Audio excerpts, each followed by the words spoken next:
అహింస అంటే ఏమిటి? అహింస యొక్క నిర్వచనం. మనోవాక్కాయః సర్వభూతమా అపీదానం అహింస.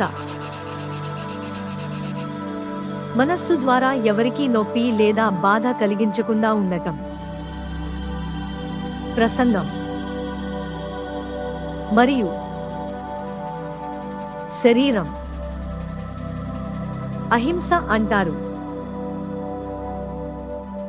కానీ అహింసను అనుసరిస్తున్నప్పుడు కొన్ని ముఖ్యమైన వాస్తవాలను ఎల్లప్పుడూ గుర్తుంచుకోవాలి. 1. ఒకరి శరీరాన్ని రక్షించడానికి బలవంతంగా ఉపయోగించడం లేదా జీవిని చంపడం అహింసా ఉల్లంఘన కాదు. 2. ఏదైనా జీవి ప్రయోజనం కోసం బలాన్ని ఉపయోగించడం అహింసా ఉల్లంఘన కాదు. 3.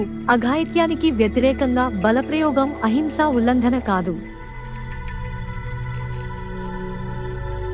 అట్రాసిటీ అంటే క్షేత్రదార పహారీ చ శాస్త్ర ధరీ ధనపాహ అగ్నిర్గర్దచేవ షడేతే ఆతాయే. అంటే మీ ఆస్తిని బలవంతంగా స్వాధీనం చేసుకోవాలనుకునేవాడు, నీ భార్యను కిడ్నాప్ చేయాలనుకునేవాడు, నిన్ను చంపడానికి ఆయుధంతో వచ్చినవాడు, మీ సంపదను దోచుకోవాలనుకునే వ్యక్తిని, మీ ఇంటికి నిప్పంటించే వ్యక్తిని,